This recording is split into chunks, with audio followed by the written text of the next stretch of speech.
Hello, everybody, and welcome to Ohio State Primetime Live, presented by FanDuel here at Ohio State, the Voice of College Football. I'm your host, as always, on a Monday at 7 p.m. Eastern Standard Time, Garrison Gaddy. Please be sure to like, share, subscribe to the channel if you haven't already, and also check out our website at www.vocfb.com, where you can check out the weekly schedule and also check out the awesome writers that we have that keep you up to date with everything that's going on around the college football landscape and more. Well, everybody, I was looking at my phone before the show started, and looks like we got some huge breaking news, and we're gonna get to that soon. We're gonna get to it soon, man. Oh, baby, Ohio State's on the heater in the portal, and that's just what we need to see. That's just what we needed to see.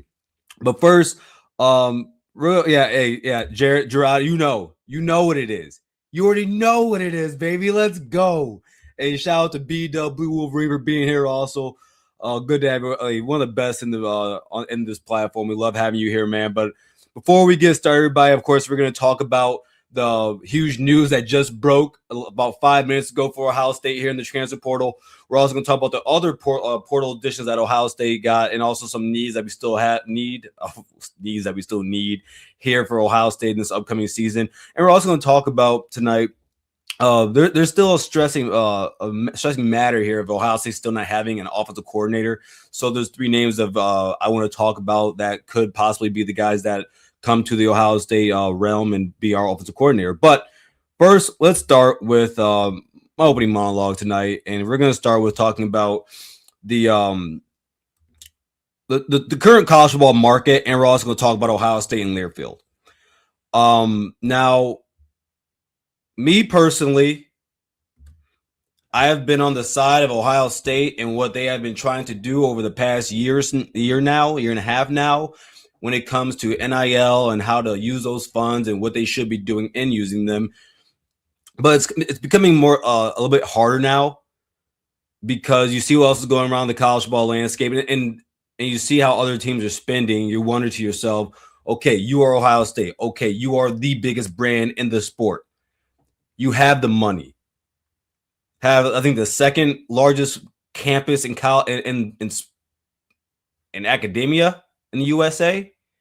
So then you wonder, like, what is it? What's the holdback?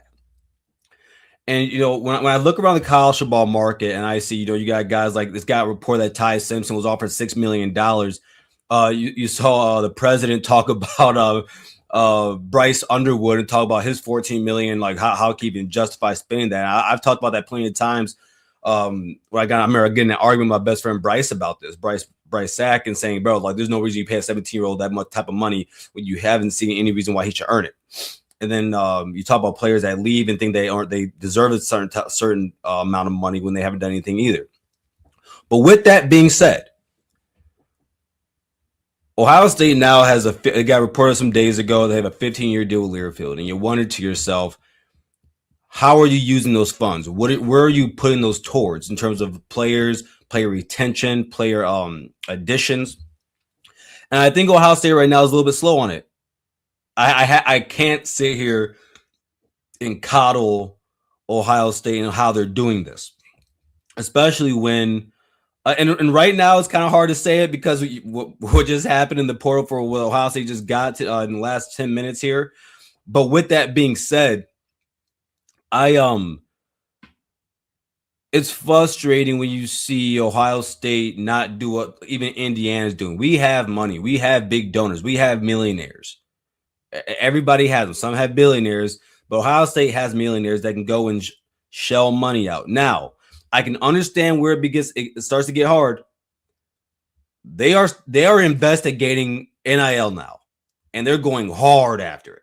And I mean hard. It's been reported that some players are being investigated right now. I'm not going to go over those players because I don't want to. Those are current things that are happening. I don't like talking about it. But when you see that happening, I can understand how Ohio State wants to do it the right way.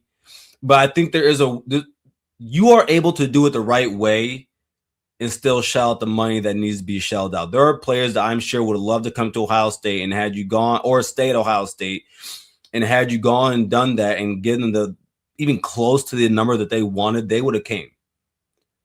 They would have. Now, I'm not obsessed with the players that we have right now. I think we got some really good players that are coming in out of this portal. I thought we've retained so far the players that we needed to. I'm sure there's other guys that are still trying to retain. I mean, right now, as we know, Mylan Graham, there's talks and rumors right now that he might just be staying at Ohio State. And that shout out to our new wide receiver coach for making that making a point to do that. But yeah, I mean, it's really weird. I think Ohio State and Lear, like the deal's done. They're going to be here for 15 years unless Ohio State gets out of it. But right now, they need to find a way. And Anthony Schlegel today with Bobby Carpenter, he had a real strong feeling with it, and I thought he summed it up well. And if you haven't already, you guys should definitely go after this. Definitely go check that out. But that's that, man. And again, Ohio State needs to figure it out. But let's go ahead and get to the big news. I'm going to skip a segment that I had, the next segment I had, and we're going to get to it right now.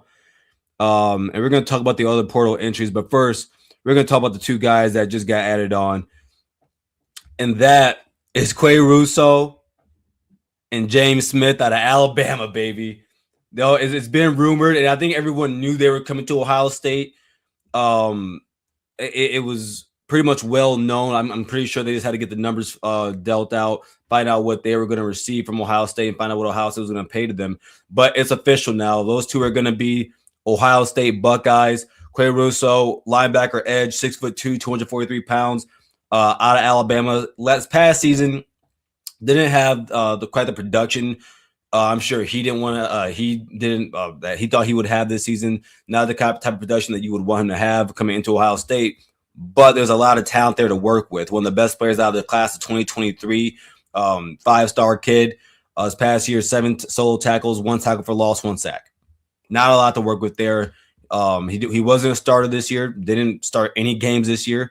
But when you look at what you have to work with, and you put him there with Larry Johnson, who, mind you, Larry Johnson still till today is one of the best, not just recruiters, but developers of defensive line and edge rushers in the country. That is a fact. He is top 3. He might not be 3. He might not be 2. That is exactly what he is. And so I'm really excited to see what he can come in and do for Ohio State, and then what Larry can do with him. And then you talk about James Smith, huge addition. 6'3", 300-pound defensive tackle, 16 solo tackles this past season, 2.5 sacks, 6.5 tackles for loss. Really good player. One of the most coveted players coming out of high school. And it's funny because I had to go and like search him up the last few days, like over the last week. I'm like, man, like who was this kid? Because I just couldn't recognize his face. And I said, oh, we got us one. So I'm really excited about this right now. And I think that when you look at Ohio State now, of course, we're just coming out of the conversation about what is Ohio State doing with the funds? What are they doing in the NIL? What are they doing in the portal? This right here is one of the 2 biggest additions that you're gonna have. That is just a fact. And so, no, man, right now I think Ohio State is gonna be on the heater. Now, well, like there are still other needs that we're gonna talk about those. And 2 of them are just the 2 positions that we're gonna talk about here in a little bit are just positions that I think you should never have a problem with at Ohio State or just anywhere in big time football. But we're gonna get there soon.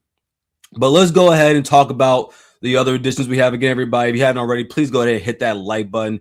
If you haven't already, go ahead and hit the share, hit that hype button. Does a great job of getting us to the algorithm, making sure we can build the community here. And Gerard, I'm right with you, bro. Like I really hope we can get Mylan back. Now, I've had a lot to say about Mylan. I have. But man, listen, if you come back, baby, listen. We've all been in relationships. I think most of us have been in relationships where, it didn't end so well, or it just didn't work out the way you wanted it to. But sometimes you just gotta get back. You just gotta say, hey, come back over here. Let's work it out. Let's see what we can do. And I think they're gonna do that with Mylan Graham. But yeah, let's get to the other portal additions here. Let's start with Hunter Welsing. 4-star tight end coming out of the portal out of Northwestern this past season, 296 yards, 2 touchdowns. I think he's a good addition, and especially when you add him with the fact that we already got a tight end out of the portal, came from Ohio. I think you kind of have to do this. You lost one tight end already. You're probably about to lose Max Clare. Now, there's a feeling that Max Clare might still be staying with Ohio State and not be into the portal. I'm not going to sit here and push that because that's a lot to ask for. It truly is. And I think that when you're a guy like Max Clare, and there's not a lot of big time tight ends coming out of this year's NFL draft class, I think you can. I think this might be a good year for him to go. But I do think that, especially when it comes to like his skills in blocking, it would do him well to come back to Ohio State. And also, I mean, that would just bolster our tight end room and the weapons that we have coming into next season for the offense. But yeah, good addition there. And then Earl Little Jr. out of Florida State, safety. And we're going to talk about another safety we got. And I think they're going to see a common denominator with these two that I think we missed last year. With the great safeties we had, don't get it twisted. I think Caleb Downs is the best safety to ever come through Ohio State. And he's a Thorpe Award winner. But Earl Little Jr. out of Florida State, 33 tackles last year, 4 interceptions, 2 forced fumbles, and then 2 pass deflections this past season. Ball hawk, playmaker, a guy that you need back there. And I think that when you have Jalen McClain, who I thought as a true sophomore played himself into being one of the best safeties in the Big Ten. I think he played like that also, next to Caleb Downs. I can't wait to see what he looks like coming into this year. I think Jay McClain's going to be he might be in talk. He's going to be in talks for all Big Ten next year, but if he takes that big jump, he could possibly be an All-American next year, depending on if he does that or not. But I think when you can have a guy like Earl Little Jr. out of Florida State, he brings something that we haven't had over the past few years, actually for some time, out of the secondary, where we have guys that can go there, get interceptions, force fumbles, get a lot of pass deflections. I think that he's going to be a ball hawk for us next year. I think he's a great addition for us. Now, still, we're going to find out where he's going to play. Is he going to play back there as safety? Is he going to play in the nickel, where a lot of people might think he's going to be? Of course, I thought maybe Jermaine will move there. And then, of course, we have Devin Sanchez on the outside. I still think we need a portal corner. We still need that. But I think that with him being there, you can keep Jermaine on the outside. Then, hey, you got your guy in the middle. Also, we going to add Terry Moore out of Duke. This past season, he was injured. But the year before, man, he was a playmaker. 2 forced fumbles, 4 interceptions, 5 pass deflections. Again, adding these 2 guys, I think that, one, knowing that you lost Fahim Delane, and honestly, when you look at it now, and here I'm going to tell you guys about a conversation I had with somebody. I'm not going to name them because they told me this out of confidence. But and I think a lot of us knew this. For a lot of the guys who are either who are leaving Ohio State and going into the transfer portal, there's probably 2 things going on here, right? Or more than likely 2 things going on. One, you're seeking more playing time somewhere else. You're seeking more money somewhere else because someone else hit you up. And, of course, all these kids have agents now, so it's going to happen. The other side of it is, hey, we're paying you X amount. You haven't shown us anything. You're probably asking for a raise or not. We have a guy who wants to come to Ohio State, has proven production over the past few years. And again, guys, I think Cignetti broke the code on this when he came from James Madison. You don't bring guys who had just a bunch of high 5 stars, even though we did get Quay Rousseau. I think he still has a lot of talent. He's got to see it now. But you get guys that have shown it on the field. So when you have guys that can come into Ohio State and have done that, you kind of get pushed out. And everyone's doing this around college football. And so I think now when you see that Fahim Delane left, and and shout out to Chris Drew, he came on here last Thursday. He talked about this. The times of seeing the Paris Campbells of the world at Ohio State, and built off of what Urban Meyer always preached was built here, developed here. You're not going to see that as much anymore, or if ever again. You're trying to get guys. Of course, you still got to do high school recruiting. That's the backbone of the sport. But you got to go into the portal. You got to get guys that know how to play this sport and have done it already at a high level. So there's that. But when I look at these 2 guys that have now entered, it really, really, really softens the blow of losing Fahim Delane. It really does. And you still got Blaine Bradford coming in, true freshman, who I think, he possibly could see the field and break that too deep. You got guys like Leroy Roker, who I thought, a lot of people want to bag on him, but I thought he had some valuable minutes last year. And now we probably get to see, okay, can you make another jump coming into next season? Spat there. That's disgusting. So those are those two guys again, Earl Little Jr. and Terry Moore. Next guy that came in last week, but it's official now. John Walker out of UCF. Huge addition. And I think that when you get a guy like him and James Smith, it really puts a lot of size up there up front. 6'4", 330-pound defensive tackle. And if you go and watch his highlights, one thing you're going to notice is that he's massive. He takes up room. He can get to the backfield. He can get to the quarterback. He's a massive guy in there that can get through the holes, get through the lanes, find the running back. He's a really good player. And I think that when you add him with Smith and you have Edric Houston, guys, that is a 3 deep right there. And Edric, we still got to see more out of him. And honestly, I'm to the point where I'm wondering maybe should we move him back out the edge and a little bit more, move him in and out. And we're talking about it right now. Shout out to Aaron. He says, who are D tackles next season? Edric Houston, James Smith out of Alabama, who committed today from out of the portal, and good grief, John Walker. So we're gonna have a lot of size up front. Now maybe Edric puts on some more weight. He was around 280, I believe.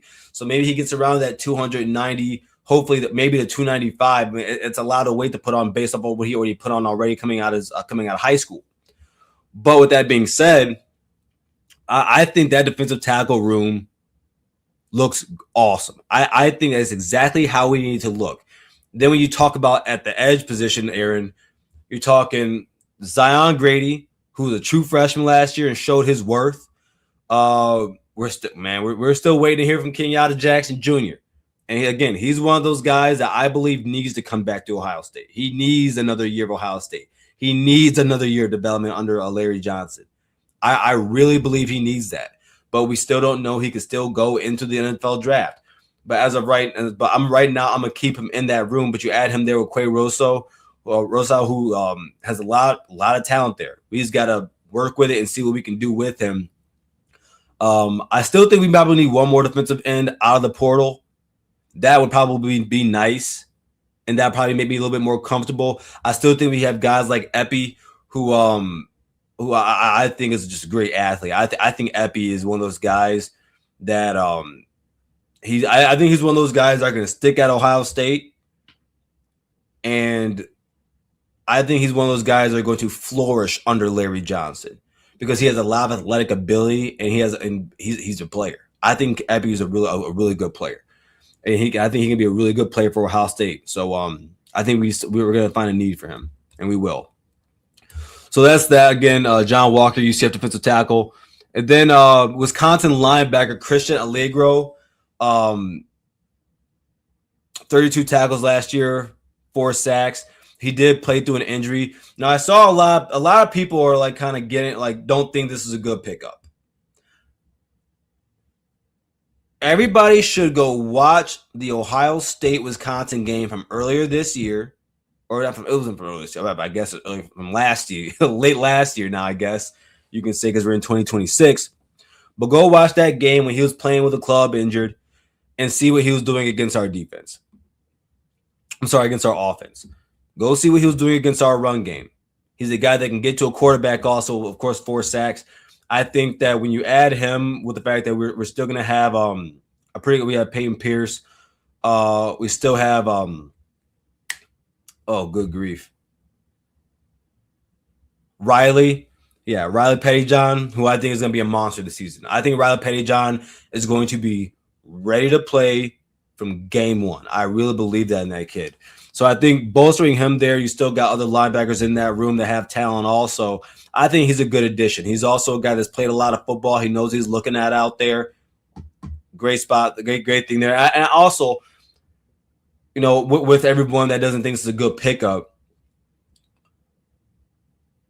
James Laurinaitis has not given us any reason at all to believe that he doesn't know how to eye talent, or he doesn't know um, who can actually play the linebacker spot. And on top of that, he's been great at developing. So I think when you get a guy like Christian Allegro on the field and in the room with him, is going to do nothing but just bolster that room, make it more competitive. First off, but yeah, I think that he's going to be great there. And this is the next guy we're going to talk about right here. Or actually, we were going to talk about, but we can bring it up right now. Aaron said we shouldn't have gotten Brew. So here's the rumors right now. The rumors, like, and maybe Ohio State can still get him. He is crystal ball to Notre Dame. Ohio State has kind of cooled on him right now because of his size, Aaron. He's 6'1", 279 pounds. That is small. I mean, we call Edric small, and he's 285. No, he's 285. But Edric's also like 6'3", 6'3". He's not 6'1". So even though Brew is a good player, man, he's small. And we've had guys like that at Ohio State. But I think that when you look at how the Big Ten is played, and you look at all the size that all these teams have, and man, let's be honest here. Let's keep it a whole bean.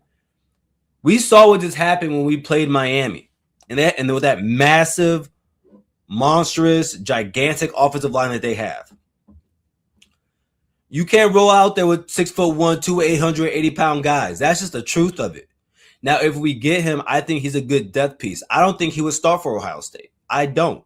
And I was talking to Notre Dame guys earlier. They even said they need more big guys up front. So if he goes to Notre Dame, that's not going to fill the need they have. They're going to like him as an addition to the room, as a guy that can come on the field. But no, I don't think that he's a need. He's a want, but I don't think he's a need. Real quick, shout out to Jam. I do want to bring this up real quick. James says Bobby made a good point about players leaving after freshman, sophomore years before lots of players stayed in Columbus, and this won't happen anymore. Exactly. You know, yeah, exactly. And that's exactly what Chris talked about on Thursday too. Yeah, that's definitely not happening right now.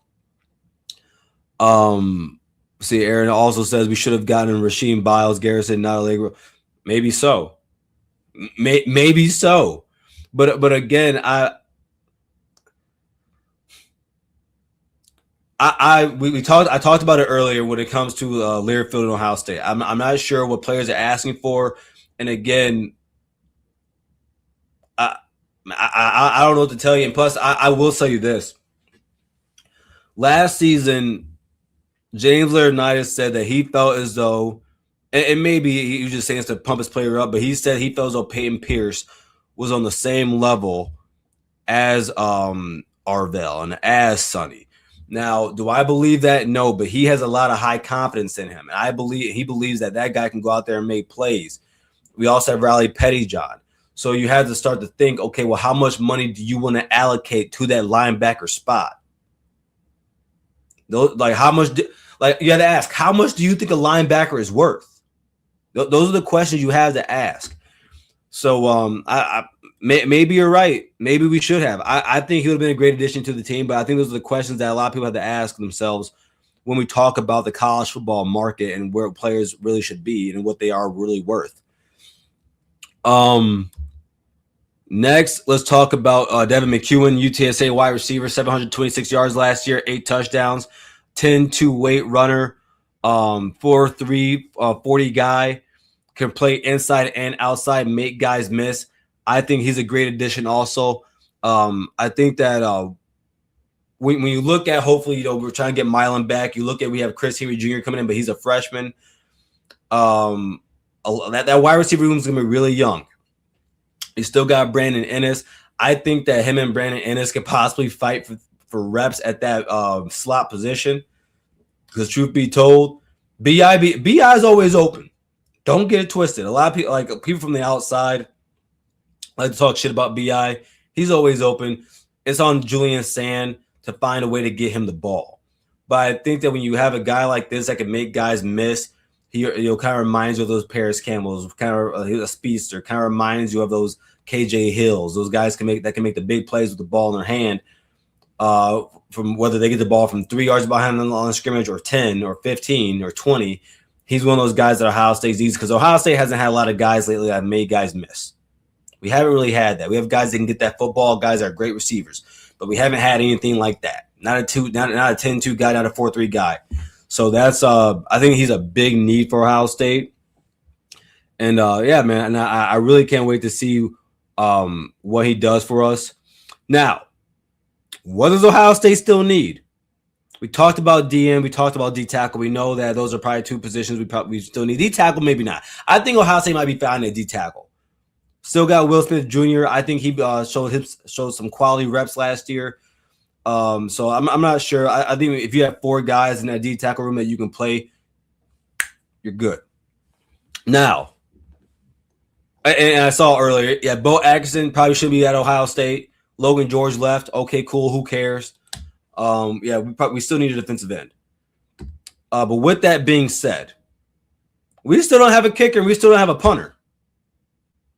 And I see kickers and punters going left and right. And right and left.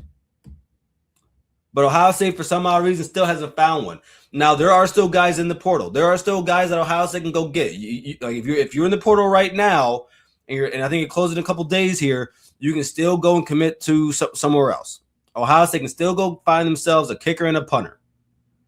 But what you can't do is go into spring football without a kicker and a punter. Nor do I believe you should not be in a situation at Ohio State where you do not have a kicker and a punter. Those are two positions I feel as though, like, if you're a kicker and a punter, man, you'll just go to Ohio State off the strength of it.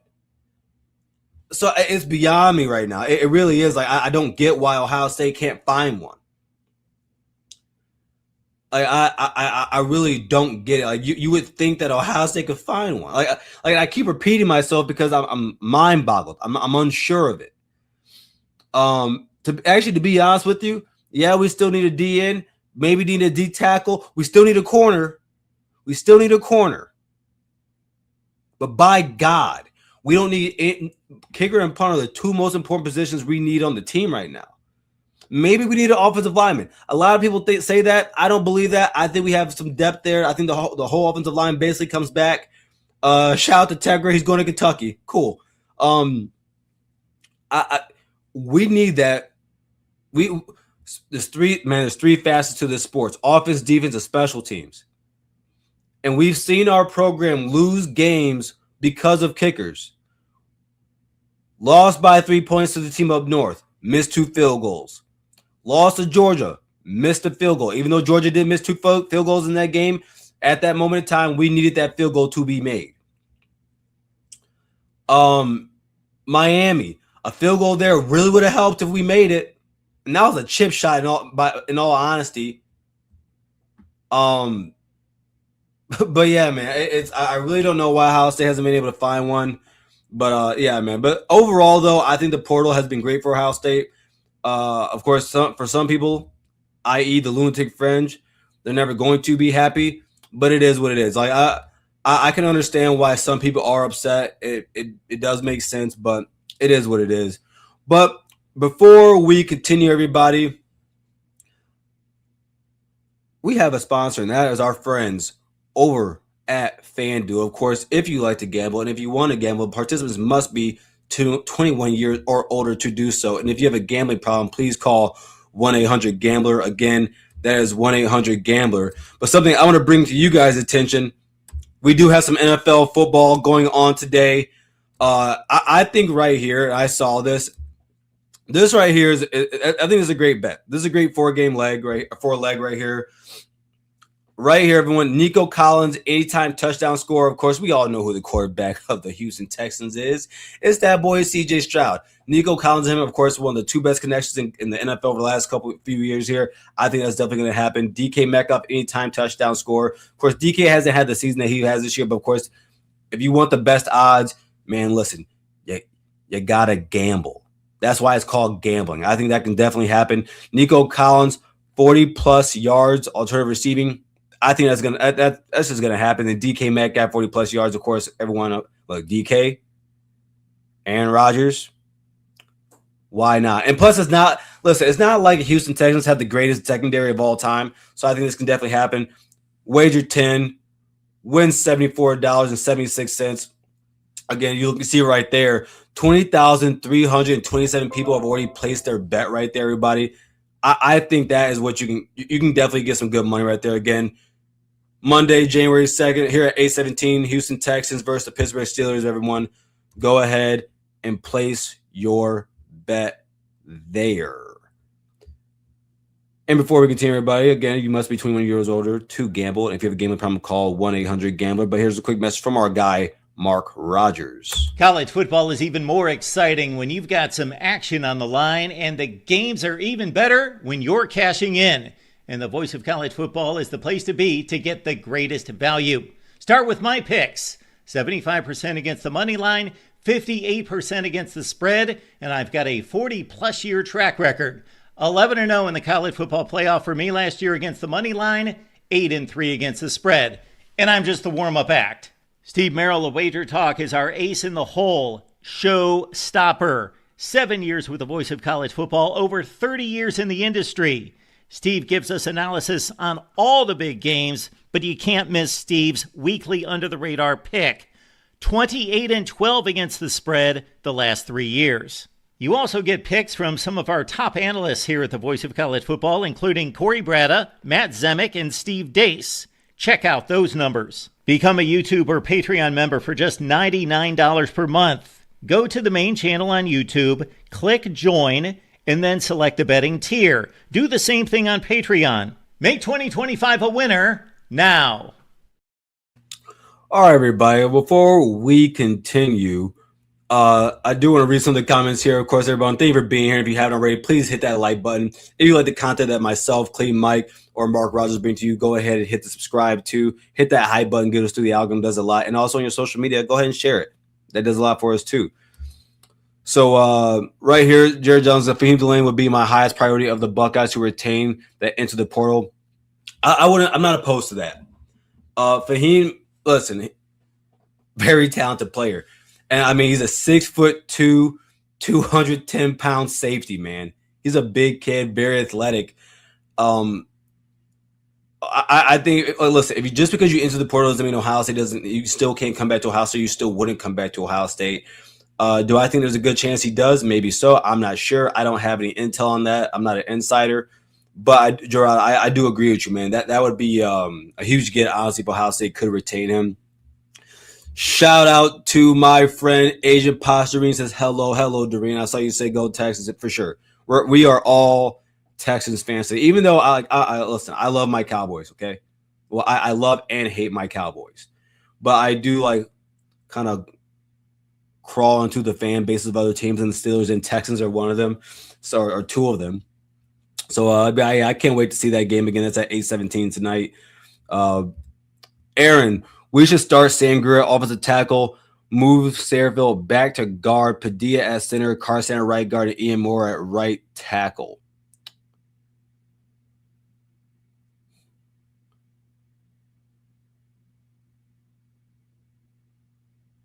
Okay, well, right. So Greer at left tackle, Sayreville at left guard, Padilla at center, Carson at right guard, Ian Moore at right tackle. You know what, Aaron? I agree with this, but then I saw your comment saying Luke Montgomery isn't good. You said Gabe Vincicle isn't good. Now listen, Gabe was that was his first time starting. And again, I don't like when we say guys aren't good when the whole fan base was crying for him to play over Tegra. And we saw him have good reps. He had a bad day against Miami. That's a fact. He did not look good out there. But what I'm not going to do is hold him to just that and say he's not a good football player. And then saying Luke Montgomery isn't a good football player either, Aaron, that's just a bold-faced lie. That's a bold-faced lie. But with that being said, this lineup you brought up right here, Ian Moore should be starting at right tackle right next year. He should be, and I think he's going to win that position. Sam Greer is really talented. I like Sam Greer. I wouldn't be mad at him playing at left tackle. And honestly, he's a young guy, and I would prefer that we do that. I've been listen. I've been banging the table, crying and screaming for us to start guys really young at the offensive line position. If there's not a big discrepancy between them and the guys that are starting, so I'm not far off from you on that. Sarabelt at guard. He was really good at left tackle, but him at guard, that would be a great position. Again, a guard is a dime a dozen. Guards can't play tackle, but tackle can play guard. So I think he could do well there.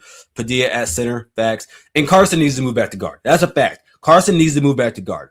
And it's not that he wasn't good at center, but I would say he was average. He was average to good at times, but at guard he was good to possibly sometimes in spots great. So yeah, Aaron, I'm not fully against you on this, man. I'm like, the Luke Montgomery take is crazy to me, but I am not fully against you on who should be on the offensive line next season. Good lineup right there. And yeah, that's just, I guess maybe so. We'll see. And then Jam looks like she's agreeing with you. Moore looks like he needs Mick big time. Maybe he does, but that's going to happen this offseason. Again, before the spring, these guys aren't around the coaches. They are simply with their teammates and with Coach Mick. And I think that going into this next year, you're definitely going to see a jump from guys, not just in their play, because, of course, the play you're not going to see until maybe the spring into the fall, until the game starts next season. But you want to make sure coming into the spring, these guys get stronger, they get bigger, more athletic. And I think Coach Mick is always going to be the guy to do that. That's for damn shit sure. But let's continue here, everyone. Again, if you haven't already, hit that like button, hit the subscribe button, and let's continue. That's funny, man. Bo Acker shouldn't be on the team anymore. Yeah, we all know that. I was hoping that maybe he could make some type of impact, but he's mud. I won't say he's mud. He's just not a good player. I think like guys like Epi are definitely better suited at Ohio State to play than he is. I think that's just, at this point, it's just common sense that he's.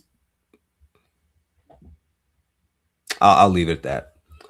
So here's the next topic I would like to talk about with everybody, and because Ohio State still needs an OC. And when you look at the last few years, of course, 2024 we have Chip Kelly. He's a rent a guy. Won a national championship with him. He was awesome. Chip Kelly was awesome. No other way to talk about it. That's what he was. Now he's at Northwestern, so we'll get to see what they do there, or what he does there. But then you come into this year, and you make Brian Hartline the OC. And it was we all kind of knew that at some point over the last few years, he was kind of the incumbent. And I think that hindsight is 2020. And I think I said this probably earlier last year, but Ryan Day almost had. He didn't have to, but he kind of had to make BH the OC for the simple fact that how long are you going to keep that guy as the wide receivers coach? He's the best recruiter in the nation at wide receiver.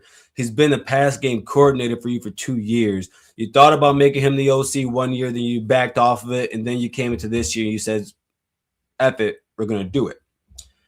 There are ups and downs with it, but it was very clear that towards the end of the season that it didn't really work out. You came into the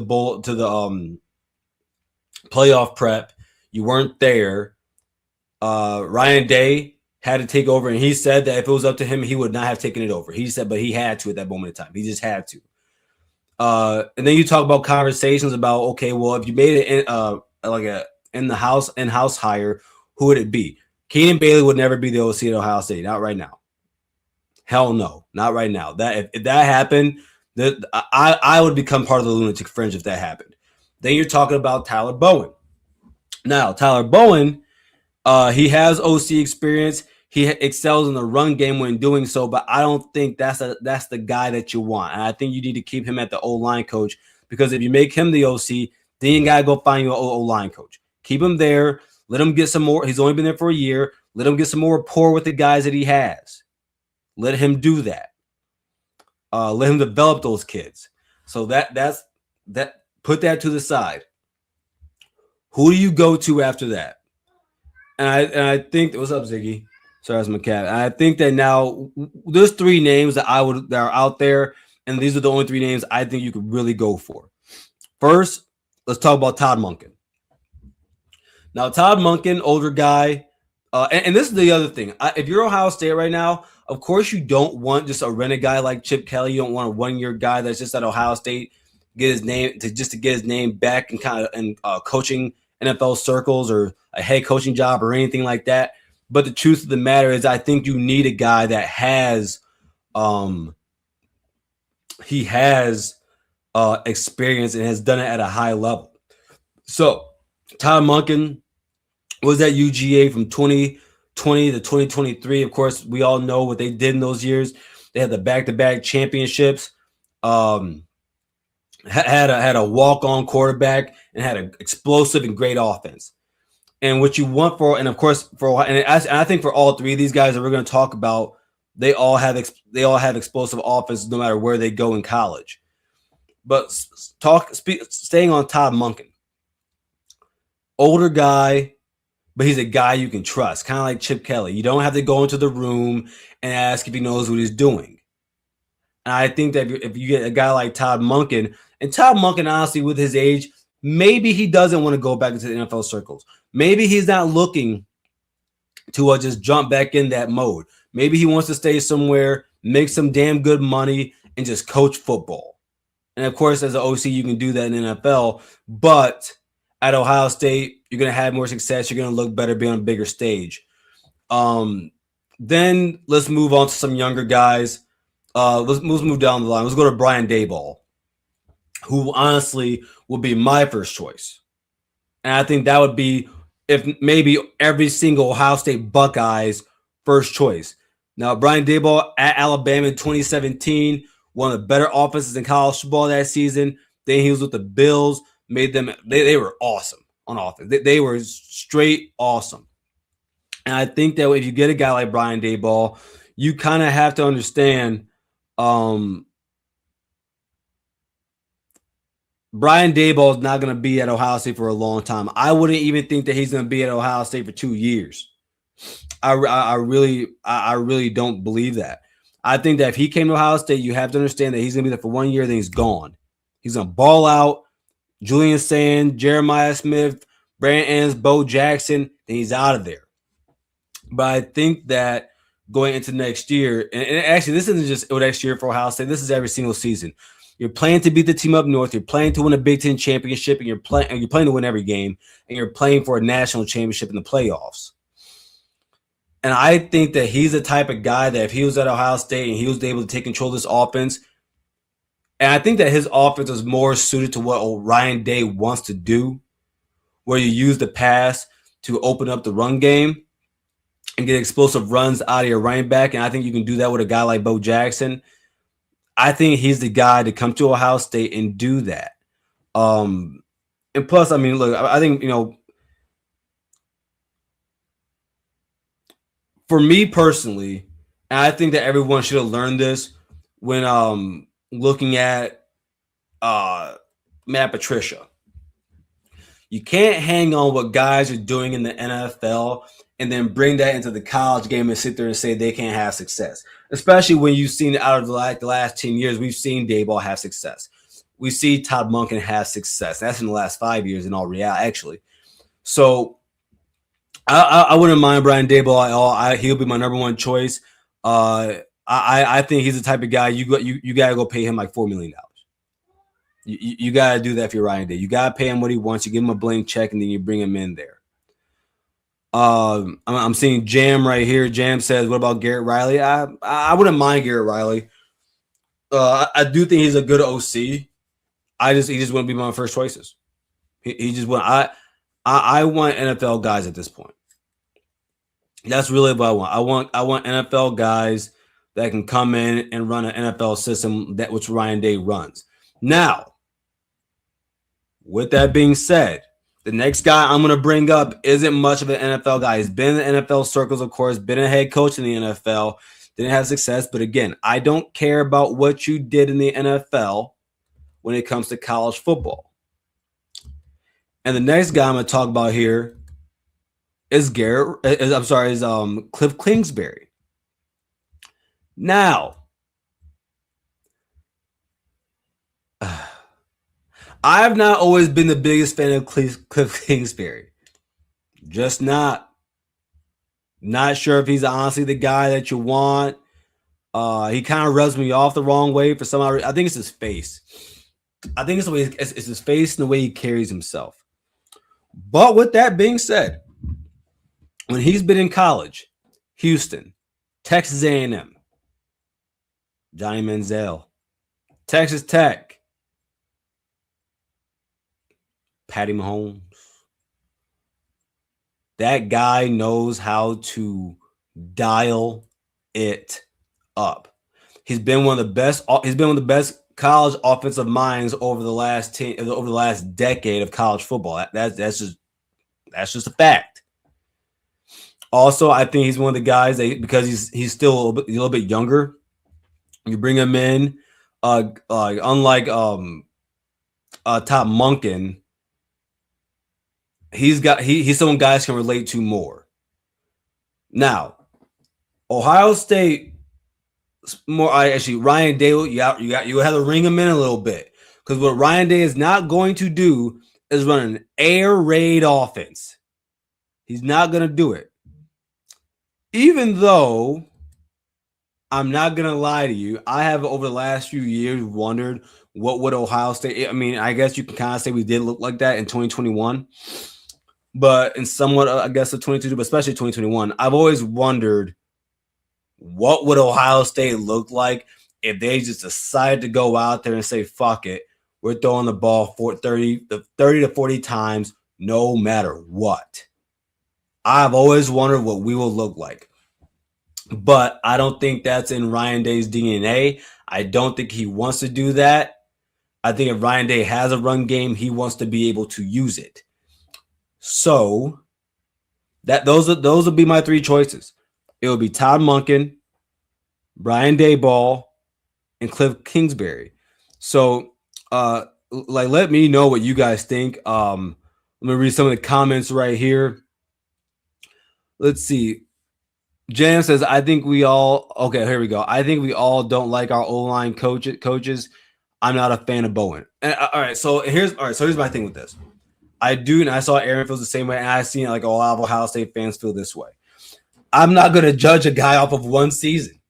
I just refuse to do that. I think when we start to do that, you're talking fringe, you're getting in the fringe realm. I need more than one, unless it's completely bad. I don't feel that way. He came in year one.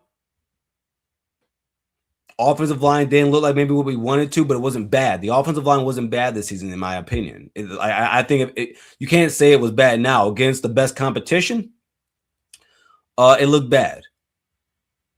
Miami, Indiana, it is what it is. I think that had more to do with who was on the offensive line and where they were on the offensive line.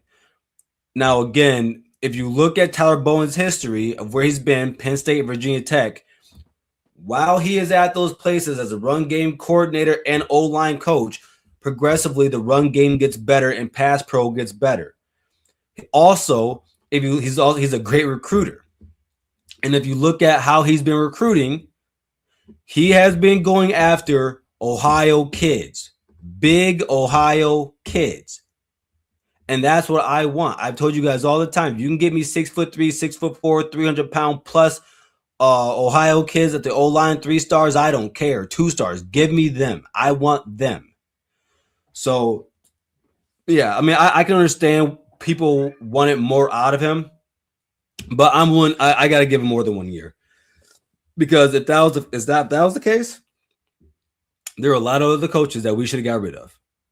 And that's the God honest truth. But I can understand wanting to see more out of him, and I think we definitely need to see more out of him this year. See, Alex Reams, thank you for being here. Alex says Cliff Kingsbury would be a great hire, but it'll be hard to pull him away from the NFL as he's interviewing for head coaching jobs. I agree. It definitely would be hard. And that's why I'm saying if Ohio State wants to go and get guys like that, because I think, listen, Brian Daboll is going to get some looks from NFL guys. Todd Monken, maybe not as much. He's an older guy, only been an OC. He'd probably be our best option right now. Not our first option, but our best option. So I think that if you get a guy like Kingsbury, I think he'd be with someone you want. Again, you gotta rein a guy like him in because he wants to pass the ball. But then again, I would believe that as you spent time in the NFL, you do then understand the importance of running the ball. And he has learned over the years, so I do think that would be the way to go for him. And also, even though he is interviewing for head coaching jobs, I don't know if he's even the first or second option for NFL coaching jobs.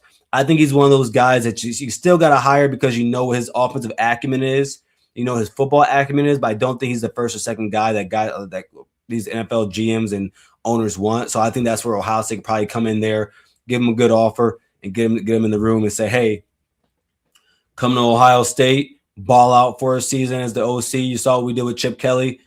You can dip out after a year, get you another job. Then, of course, Ohio State's got to go back and find them another OC. But that's just, hey, when you're Ohio State, when you're Georgia, when you're Alabama, when you're these big-time programs, that's what's going to happen. Like that's just, it is what it is, man. It is what it is. This is big-time college football. Aaron said, let JJ go out with a bang, man. That's what I'm saying, bro. Like, I wouldn't be opposed if Ohio State went and got a guy that was actually pass happy. Let's be quite honest here. Ryan Day will run the ball if he can, but he's a pass happy guy when it comes down to it. He wants to throw that ball around the yard, and if he knows he can, he will. We saw that against what was it, Clemson in 2020. That game was well in hand. What was he doing late in the game? Throwing bombs. So I wouldn't mind a guy like Cliff, bro. Let him come in. I think Julian Sand could benefit from it too. Because I think Julian towards the end of the season, he got gun shy. The Purdue game, he got pressured a lot. The Indiana and the Miami game, those 3 games, he was gun shy. And I think if you get a guy like him to come in, like Cliff Kingsbury, you get the ball out fast. That's what Julian's good at. He's got to get better, not go through his reads so fast, but he wants to get the ball out fast. He has that quick release. We all know what that is for him. You get him in a quick rhythm, and then boom, you hit him over the top. I think Julian would definitely benefit from having a guy like Cliff. Stop that slow pace. It worked out in 2024, but I think you were able to do that going into the playoffs. And I don't think this. I know this, and I think we all know this right now. You were able to do it because you had guys that played a lot of football, especially at the quarterback position when you have Will Howard. So, I think Ohio, like, I would love to see JJ go with a bang, bro, and just like let him go out there, get like 15 to 1,700 receiving yards and 15 plus touchdowns. That would be quite awesome. All right, let me read this guy. I see that we're still here. Bowen would have to land Trinity Brown and Mark Matthews in 27 class to give him trust for the future. I mean, I guess. Well, this is my question for you, because you've only seen 1 year out of him, Aaron. So then what if this upcoming season you see the development out of the offensive line room? Like, because let's be honest here. Fry, as good as he was at developing towards the last couple years, he couldn't recruit worth a damn. So when he couldn't recruit, did you want him out of there too? And then on the back end of it, when you saw what he did with the offensive line in 2024, when we lost a bunch of guys and then he was able to go into the playoffs with a makeshift offensive line and it worked out, did you back off of that then? Again, these are the questions I ask because I'm always going to be in wait and see mode. I'm an even kill guy in my life. I'm the same way about my Ohio State fandom. I don't get too low and I don't get too high. So I think that when you're able to do that, you're able to have a clean lens of things. I've always loved when Colin Cowher said this something like 10 years ago when I first heard it. A smart man or a smart person always changes their mind with new information. So if next year the offensive line doesn't work out well, I'm going to be on your side, Aaron. I'm going to sit here and say, hey, bro, it's got to get better or else you got to go. You got to hit the like Travis Scott used to say, you got to hit the deno. So Yeah, I'm cool with that. I've also seen a lot of 5 stars at Ohio State not pan out at the offensive line. I'm telling you, that is why I am big on getting kids who are from the state of Ohio, love this program, can develop and get better. And I'm not gonna. We can't sit here and say that he can't develop when he's gone out and done it at Virginia Tech and Penn State. That's a bold-faced lie, everybody. If you're sitting here saying that he can't develop, that's a bold-faced lie. And if he goes out and next year it doesn't happen, then that's at Ohio State. That's on him. I'll be the first person to tell you he's wrong, that I'm wrong, that he couldn't develop here at Ohio State. But you can't sit here and say that he can't develop when he's done that year after year after year after year. That's just the truth of the matter. But yeah, man, that's that's what I'm saying. Yeah, hey, Aaron, you know me and you. We're gonna go at it. Hey, listen, this is the voice of college football. I'm not the only voice here. You are too, baby. Let me know what's on your mind. That's why we're here. But yeah, man. But let me know, everybody. Like, overall, over the topics we've talked about. So we've talked about the Ohio State market. I'm sorry, the college football market. No, he didn't get fired. He left because Ohio State was there. Didn't get fired. Never been fired for a job. And that's what I'm sitting here saying, man. Like, he like the guy can coach. Yeah, boom. That's what he did. And when he left for the Virginia Tech job, everybody, the rushing stats got better year after year after year. And that's why I'm sitting here saying we cannot sit here and say that he can't develop. We can't sit here and say that he can't recruit when he was the head at Penn State. He was the head of recruiting operations. We can't say this shit. Tyler Bowen's a good coach. He's a good coach. I don't know. Maybe I'm crazy. Maybe I'm the idiot here. But I'm willing to give the guy more than 1 year and then just sit back and sit here and say after 1 year that he's not good. That's just not what I'm going to do. That's just not what I'm going to do. But before we get out of here, everybody, of course, we still got by the way, everybody, if you haven't already, man, go and hit that join button if you'd like to become a member here of the Voice of College Football. Of course, we don't beg or anything. We don't ask you anything monetarily. If you want to send super chats or become a member, if you want to become a member and join, hit that join button where you can see our 3 tiers, the Block O Club, JT wasn't short, and we don't give a damn, and you know the rest. But if you would like to have your product and be sponsored here at the Voice of College Football, get your business, product, service, or personal brand to the next level by partnering with the Voice of College Football, and let's discuss how you also can reach your target market. Check out the experience of all my current partners, that being Win Agency and our friends over at FanDuel here posted on the screen. And just like them, we are here to deliver for you. Contact us at sponsorships at vocfb.com. Again, that is sponsorships at vocfb.com today. Welcome, everybody. Well, today's show, we talked about the college football market, Learfield and Ohio State, and what they need to do to make sure that over the next 15 years, they are progressing Ohio State and making sure that, yeah, you follow the rules, but you also got to make sure that you're spending the funds correctly, and you're doing it smartly, and you're doing what you have to do to make sure Ohio State stays at the top. We talked about all the portal additions that we have, the portal additions that came out today, and Quay Russo and Smith. Also, the portals we still need, punter and kicker, and then also offensive coordinator. Everyone, thank you again for being here. Again, we love you guys. I love you. To all of our members here, appreciate you. To all of our mods here, thank you for making sure everything goes swell in the chat, making sure the conversation keeps rolling.